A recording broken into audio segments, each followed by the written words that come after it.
Today I'm talking to you 5 Grand Touring cars that you can buy for under 100k, 50k, 25k, 10k and 5k. To talk about some of the best that you can buy within their respective price ranges. If you want to see more videos like this, do hit the like button and subscribe as well if you're one of the 72% of people who aren't subscribed to the channel watching this right now. Let's get straight into it.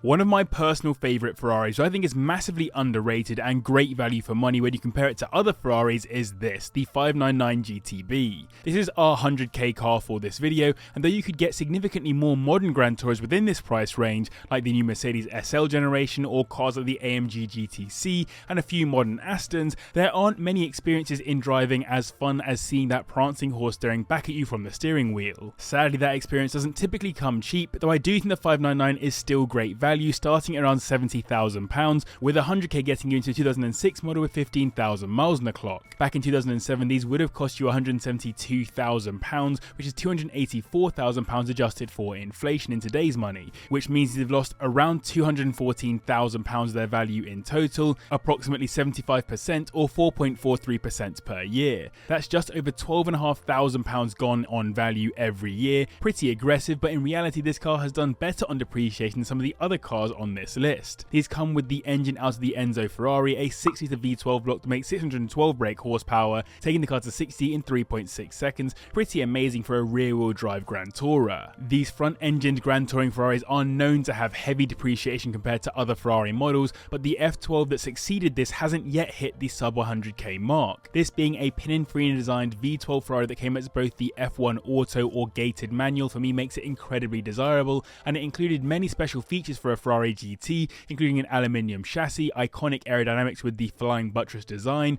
and a stunning interior. Now, for those asking about reliability, that V12 has actually been pretty good, but it has been known to suffer from electrical issues, particularly with the instrument panel display. But most importantly, it's a Ferrari, and one owner I found managed to spend just under £4,500 per year on maintenance on average in his first 12 years of ownership. Getting yourself a James Bond Aston Martin is a tough ask. It almost always comes with a massive premium over other Astons. That's why I think the Vanquish is such a cool car for our 50k price range, as it appeared in Die Another Day, not my personal favourite Bond movie, but this is definitely one of my favourite Bond cars, not only because it looks so pretty, having been designed by Ian Callum, but because it was developed alongside Lotus, who supported with building a composite chassis that was strengthened with carbon fibre rather than something more heavy, making it feel significantly more agile and weigh a lot less than you'd expect of a large GT car. Brand new in 2001, these would have cost you around £160,000 at the bottom end, which is £294,000 adjusted for inflation in 2024, but today they'll run you around 28k at the bottom end, and for our 50k mark you'll be getting a 2002 model with 50,000 miles on the clock. It's worth mentioning that the 28k example I've shown is a rarity. Normally these start at around 40k, but that 28k example is a rare high mileage example. That means, however, that these have lost around £266,000 in total, or 90.5% of their total value. That's £11,500 per year, or an average of just under 4%, the slowest annual depreciation on this list. These came equipped with a 5.9 litre V12 block, which makes 460 brake horsepower, taking them to 60 in 4.8 seconds, which is pretty quick for the oldest car on this list. When you compare this to the DB7 that arrived just before it, it's night and day. The DB7 looked and felt a lot more cheap and last minute with its Jaguar XK8 stylings, compared with this, which is a seriously good looking piece of kit and a purpose-built Aston Martin. And it performed well on release, being named the ultimate Grand Tourer on release by Road and Track, with Car and Driver calling it a genuine alternative to a flagship Ferrari Grand Tourer. From what I could see on forums, annual maintenance including tyres was anywhere up to around 1.8k per year,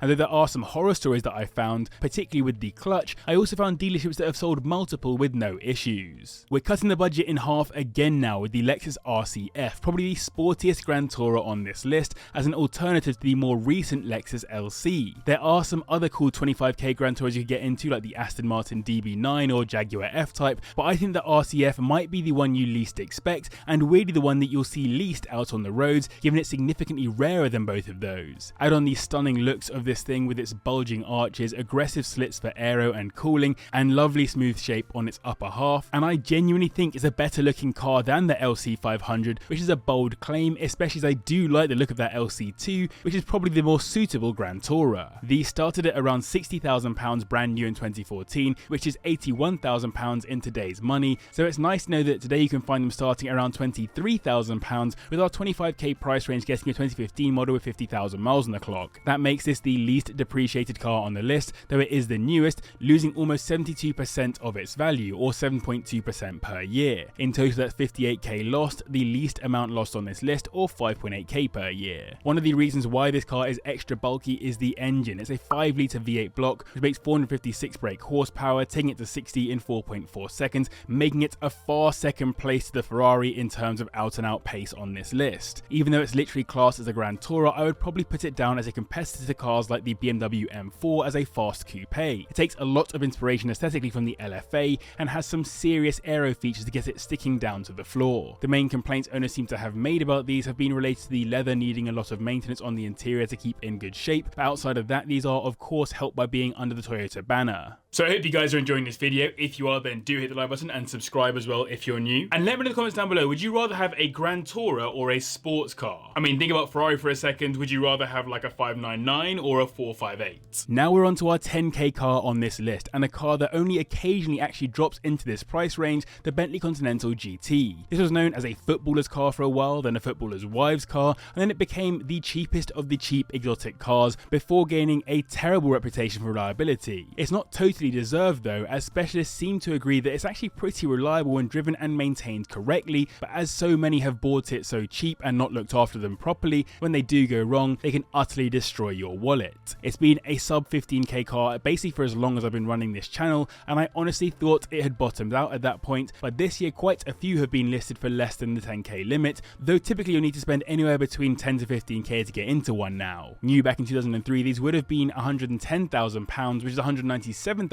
adjusted for inflation, meaning these have lost around £187,000 in total, which is almost 95% of their value. That's just under 9k per year, or 4.5% gone annually. Quite aggressive, though of course not losing money at that rate anymore. For that kind of cash, you'll be getting yourself a 6-litre twin turbocharged W12 engine, which makes 552 brake horsepower, taking these to 60 in 4.8 seconds, and it's the only all-wheel drive car on this list, given all the other cars are rear-wheel drive. I'll be honest, on the exterior I don't think these are particularly good looking cars. They're only really deserving of an exotic title because of their badge and price, but that is of course just my opinion, so feel free to ignore. They do however look very cool on the interiors. I think the design in there has really stood the test of time, and I would be minded to go for a brighter, more aggressive interior to really make the most. For a little over 10k you could even get some of the Mulliner packages on the interiors, which adds a bit more premium luxury to the equation. And finally we have our 5k car on this list, and I've managed to shoehorn another V8 in, making sure we stick to the proper Grand Touring formula, being focused on making two people very comfortable on a long cruise,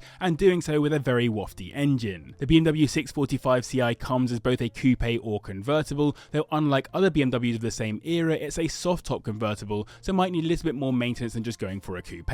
Aesthetically, this was quite controversial on release because of its bangle butt, which is that shelf the rear end gets, but it wasn't even a crisp bangle design, it was simply inspired by his designs and actually penned by Adrian van Hooydonk, who's been responsible for multiple BMWs over the years. They'll run you around £3,200 at the bottom end right now, and for our 5k limit we'll be getting a high mileage 2004 model, but plenty are available within this price range. Given these were 51k new in 2004, which is 90k adjusted for inflation, these have lost almost £87,000 total, or 96.4% of their value, meaning this is the most depreciated car on the list. That comes to £4,340 per year though, the least amount lost per year, or around 4.8%. I mentioned it's a V8, a 4.4 litre V8 to be exact, which makes 328 brake horsepower, taking it to 60 in 5.4 seconds. Not bad performance for a car you can have for under 5k. It sits on the same platform as the 5 Series, so it's the same kind of size but in 2-door spec, and there was an M6 model with the V10 block which would have made the sub 10k price range a couple of years ago, but has followed the M5 up in price sadly for us. Valve cover gaskets offer one of the main problems with these, leaks, which are also known from elsewhere around that engine. The V8 is better than some of the other engine options on reliability, but there are plenty of other known issues with the cooling system, transmission and electrical system which you might not escape. So there you have it, 5 Grand Tourers for every price range. I hope you enjoyed. Do hit like if you did, subscribe as well if you're new. Mass thanks to you guys for watching, to patrons for their support, and click on screen to see some more cheap Grand Tourers.